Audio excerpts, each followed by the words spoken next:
after you've seen the video. My first video, YouTube video ever.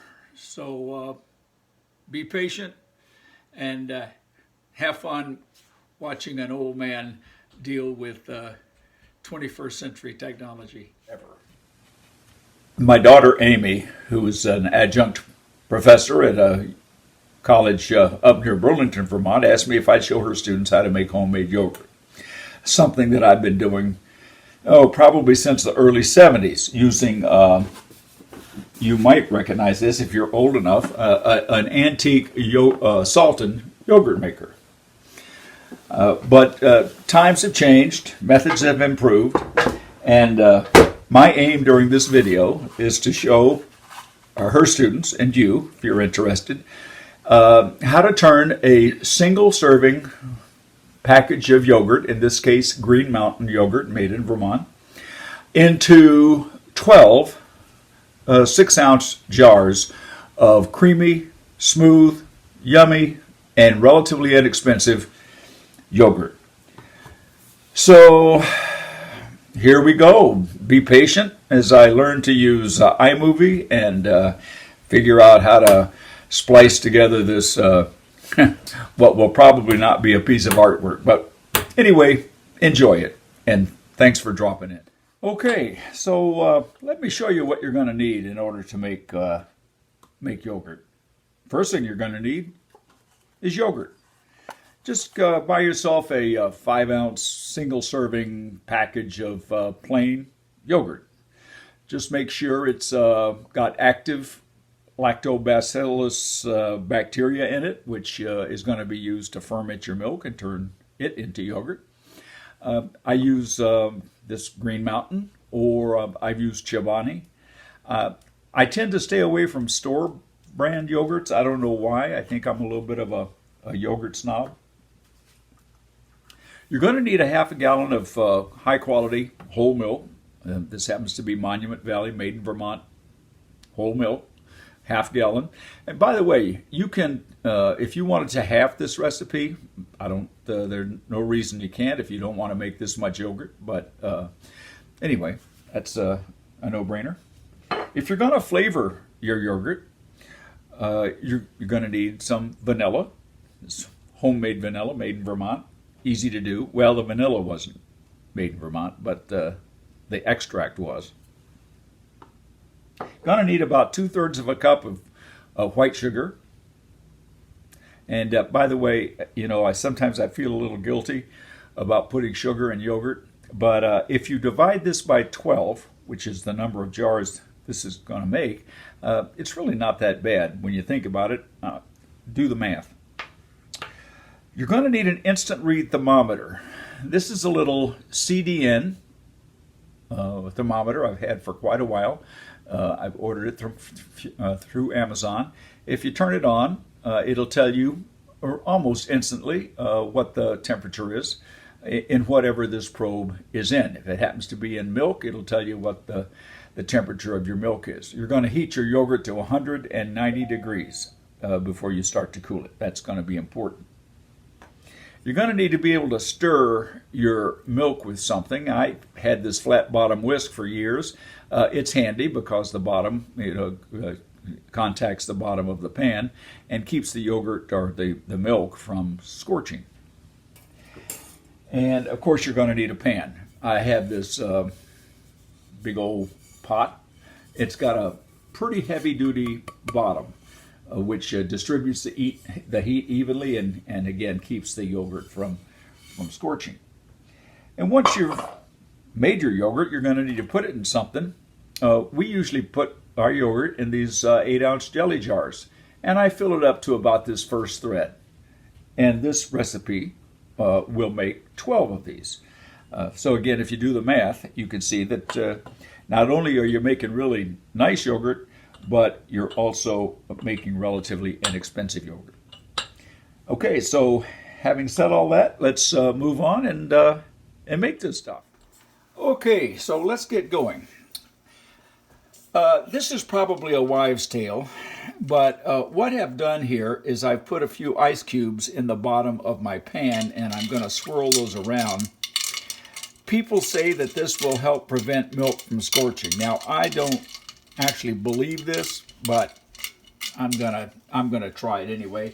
I'm gonna discard those. I'm gonna turn the burner on here to about something like that, and I'm going to go ahead and grab my milk, and I'm gonna pour a half a gallon of milk into my pan with a heavy-duty bottom.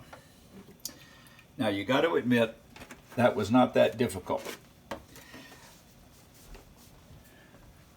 Then I'm going to set my timer for about 13 minutes, because what I found out on this stove is that's about how long it takes to get this milk to 190 degrees. Now let me show you what's going on here. Right now, if I put this thermometer in the milk, it's reading about 62, 64 degrees. It's been out in the room for a while. So my aim is to get that up to 190 degrees. And what I'm going to do is I'm going to stir this around, stir it around. You don't have to stir constantly. So what I usually do is I'll stir my milk for a while, and then I'll go and do something else in the kitchen to get ready for the next step. So in a little bit of, in about 13 minutes, I'll come back and show you that the milk has gotten to about 190, and then I'll show you how we're going to cool it down. My milk is heating up on the stove. And while that's going on, I'm going to fill this dish pan with, about 2/3 of the way with cold water. This is what I'm going to, the cold water bath that I'm going to use for cooling my 190 degree milk down to about 110 degrees. So it's not real complicated. What I'm going to do is, because this dish pan is deeper than the pan that I've got the milk in, I'm going to use a little Vermont ingenuity. I'm going to take a couple of little cereal bowls and I'm going to invert them in that water bath so that it will elevate my pan. Let's just put a little bit more water in there. That water is nice and cold, comes from a spring about a quarter mile up the hill, and that's what we're going to use to cool down the milk. You'll see that happen here in just a few minutes. My yogurt is still heating up in the pot. My cold water bath is ready, and now I'm going to take about a hefty soup spoonful of the Green Mountain yogurt, and I'm going to put it into a cereal bowl because I'm going to mix a little bit of my now cooled yogurt mixture, actually my cool milk, into this hefty tablespoon of yogurt and mix it up before we get to the next step. Tablespoon of yogurt into a cereal bowl. Okay, I'm going to just double check here to see what the temperature of my yogurt is, and it's at about 186, 87 degrees. I'm stirred around a little bit, and so we're getting right up there close to 190. And once we get to the 190 mark, make sure you can see that. There you go, 179. Just stir it around a little bit to make sure that the warm milk at the top gets stirred in. So there we go, 187, 188. So you can see it's going up fairly quickly, and should be at 190 any minute. I'm going to give it another 30 seconds. I don't think there's going to be a need to measure it again. Just make sure it's good and warm, and we'll transfer it to the water bath. Let me just stick this in there one more time and make sure what we got. We got 191 degrees. So that's going to be good. I turn off the heat and we'll transfer it to the cold water bath. This isn't hard, huh? Okay, I've gently lowered the milk into the warm water bath, and I don't know if you can see it or not, but the level of the water is about 3/4 of an inch below the top of the pan. You got to be careful. You don't want water to get into your yogurt. That would be a disaster. So what I'm going to do here is I'm just gently going to stir this yogurt around. Now, because the water in the water bath is going to get warm, I'm going to stir that around a little bit. I'm just going to gently move it around a little bit to make sure that I keep the cool water around this pan. I'm just going to let that go, and I'm going to keep stirring here. And after about 6 or 7 minutes, you will see that this milk, soon to be yogurt, will have reached about 110 degrees. That's your target temperature for the milk. So we'll let that cool for a minute, and I'll be right back with you. Okay, we're back again, and the milk has been in there, oh, I don't know, maybe 5-6 minutes, and you can see that the temperature of the milk is around 103, 104 degrees. So that's perfect. And now I'm going to take you'll see what the next step is. I'm going to mix a little bit of this warm milk with that cereal bowl with the yogurt, and we're going to mix them together. We'll see what happens next. When I take the yogurt out of the water bath, I like to put it on a dish towel because I'm going to pour some of this yogurt into a measuring cup. Well, I might just pour it directly into the yogurt with in the cereal bowl with the hefty tablespoon of yogurt. So I'm going to do that next and show you what happens. Okie dokie. So I poured, I don't know, maybe a cup of that milk into that bowl with the yogurt. And now my plan is, I'm going to get that off of there, set that aside. I'm going to take my whisk, and I'm going to stir that around and mix that tablespoon of yogurt in with the warm milk. Now you've got to admit this isn't really that complicated. Okay, you don't need to go nuts here. You may see few little lumps of yogurt in there. That's fine. And I'm going to get that off. I can put my whisk aside now because I'm all done with, well, no, I guess I'm not. And then I'm going to go ahead and pour that yogurt milk mixture into the pan of yogurt, and then I'm going to stir this around. Get that yogurt mixture all nice and incorporated into the milk. Now we've got yogurt. All that's going to happen now is we're going to set this aside and give that bacteria time to grow and ferment this milk and turn it into yogurt. But before I do that, I'm going to add my sugar and my vanilla. Let's see, what did I do? Yeah, here's my sugar, so I'm just going to dump that in. And I'm going to put in, maybe a tablespoon of vanilla, or a couple of teaspoons of vanilla. Let me see if I can get this. Okay, so I've got the sugar, and you didn't see me pour the vanilla in there because I'm trying to do this by myself. Anyway, the sugar and the vanilla has been mixed in and stirred into the yogurt milk mixture. Here's my plan. I'm going to transfer this yogurt mixture into a 4-cup measuring cup. I'm not going to fill it up. And then from there, I'm going to pour yogurt into these waiting yogurt jars. So I'm probably not going to show you this exact. I'll show you the results, but I can't do all this and hold my camera at the same time. So I'm learning. Alrighty, I poured some of the yogurt milk mixture into that 4-cup measuring cup. Now I'm going to pour one by one the yogurt mixture into these jelly jars. And the transfer is complete. And now I'm going to put the lids gently.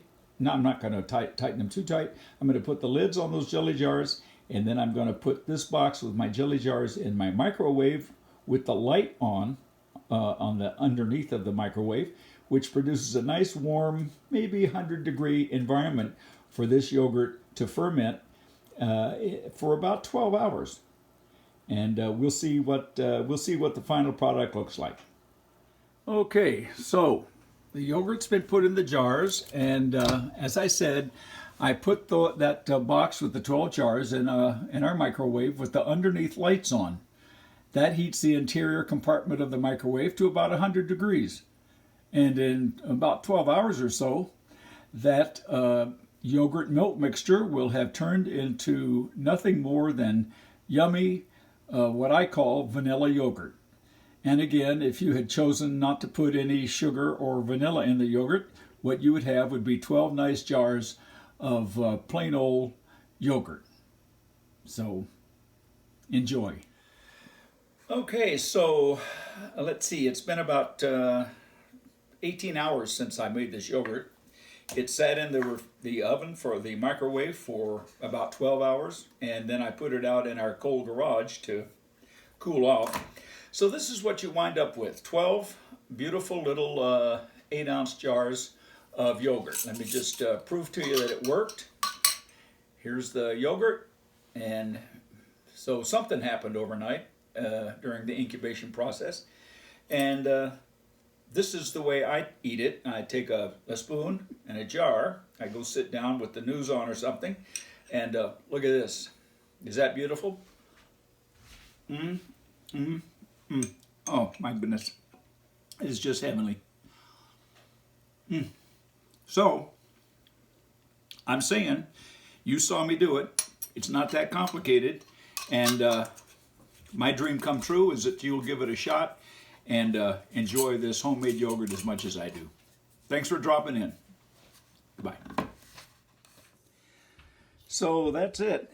That's how you make yogurt my way. But I wanted to just add a couple of things, a couple of post notes that I thought about having watched the amazing video. I apologize, first of all, for my arm being in the way when I was taking the temperature of the milk. That was fairly pathetic. And trying to add the vanilla, taking the top off. I was doing this by myself. It would have been handy if I'd have had a helper. Also, regarding containers, you can put that yogurt in anything to incubate it. My daughter, Hillary, uses quart jars. I got this fancy smancy thing that's made for ice cream. It's made of plastic. That would work. I just prefer the little jelly jars or individual servings. Something else, you know, before you put the yogurt in those little jelly jars, if you wanted fruit on the bottom, you could put a tablespoon of raspberry jam or strawberry jam or whatever jam in the bottom before you added the yogurt, and then you put it in the microwave to incubate. I'm also going to try using maple sugar instead of maple syrup instead of sugar as an alternative sweetener. That way everything in the yogurt would be made in Vermont, which I think would be kind of cute. So anyway, I hope you'd enjoy this. I'd look forward to hearing from you if you have any positive comments or suggestions for how I could make this first video better. That probably won't be very difficult. So thanks a bunch, and we'll see you next time.